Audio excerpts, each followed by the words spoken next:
We're contrasting that with creating hundreds, if not thousands of jobs every time you drill new wells, whether we're talking about the conventional or unconventional industries. We're talking about billions of dollars in economic activity that comes from this industry for Pennsylvanians. We're talking about creating jobs for Pennsylvanians, using Pennsylvania utilities to help Pennsylvania families call Pennsylvania home.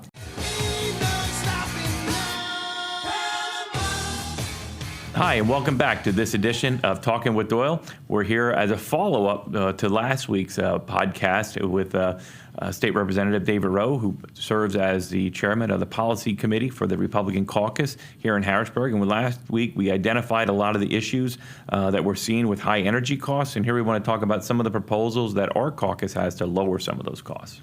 Well, thank you very much for having me, Chairman Heffley. It's great to be back here. Great to talk about energy. You know, that's one of those things that I hear from my constituents all the time. Utility bills just cost too much, and why has it gone up year over year over year? And we talked a little bit about it last time, that we just haven't built new generation since 2019. And when you increase demand but you don't increase supply, prices are going to go up. I find it ironic in my district, you have an organization, Penn Futures, right? And they're very active in the state of Pennsylvania. It's kind of like, it's a Sierra Club, right, here in Pennsylvania.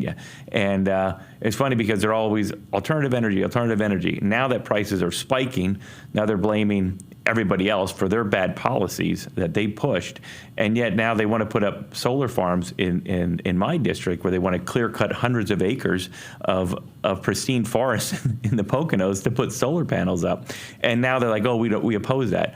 Well, I think it's kind of funny. Like, you have to have something, and I'm certainly not for clear-cutting forests. I'm for, you know, the lowest impact to the environment to produce the max amount of energy. And I think that's what our caucus has been really pushing, our ideas, and how do we generate clean energy, as clean as possible, with the least impact in the environment, and really, but producing baseload energy that's going to go right into the grid and bring down. The only way we bring down these utility costs is by producing more electricity, or by tax cuts, which we're going to talk about as well. Yeah, and that's a great segue, right? Because we talked about how, you know, the private sector side, right? We need more supply. More supply comes from reliable baseload energy. And when we say reliable, we mean energy that's there, rain or shine or winter or what have you. It's a cloudy day. So when you have solar panels, great. If you want to put them on your house, that's awesome. But hey, when it's cloudy, when it's raining, you're not getting anything from them. But a natural gas plant, a coal plant, those are able to spin up to create power 24/7 if we need it.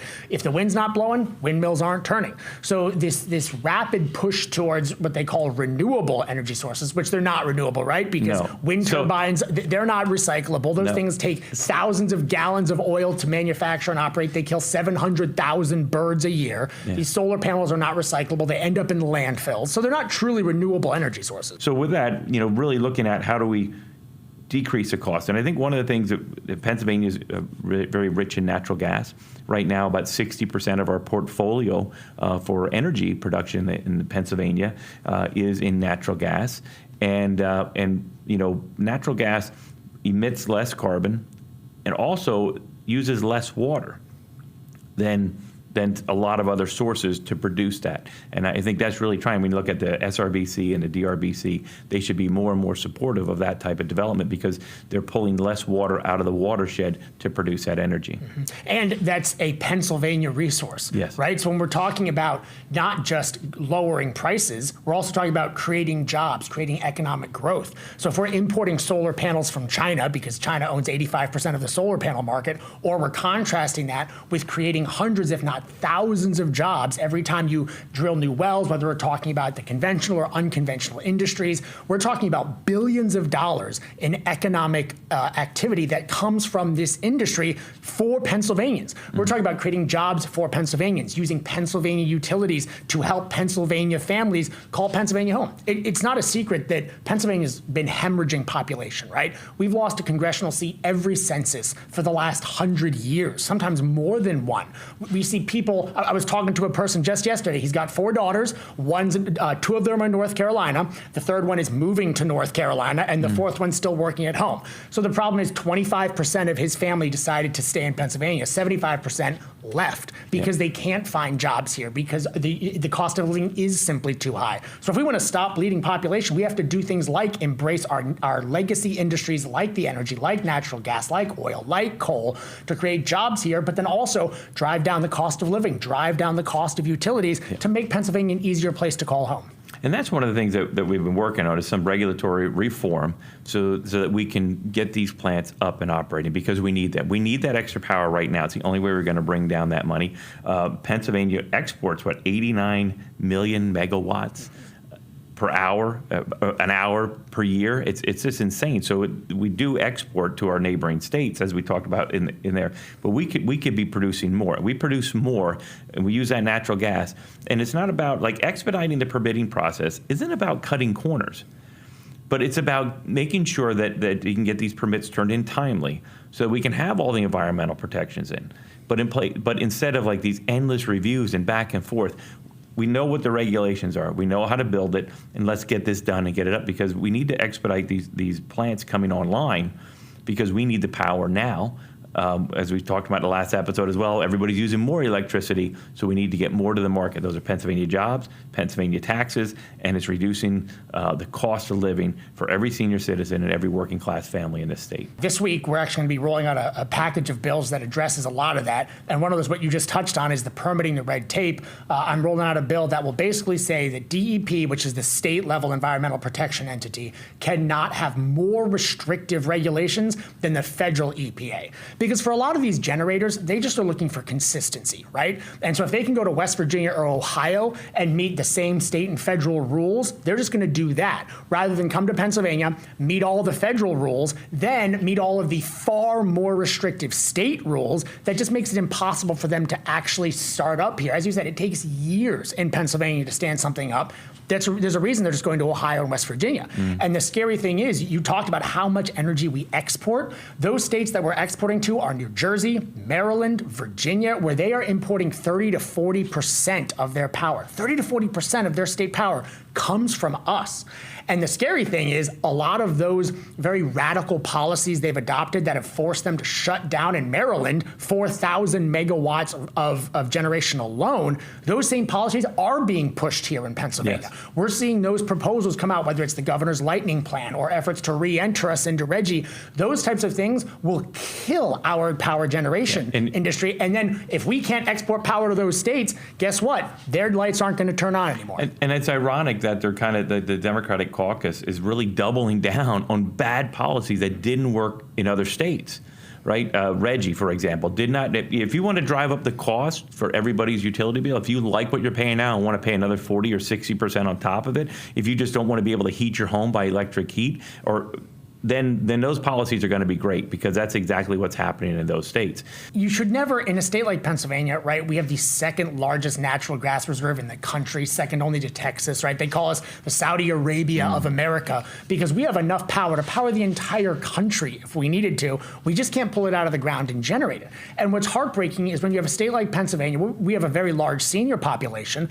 You know, no senior citizen living in Pennsylvania during the middle of winter should have to make the choice between being able to afford to heat their home to where it's comfortable and also able to afford groceries and medication and their property taxes.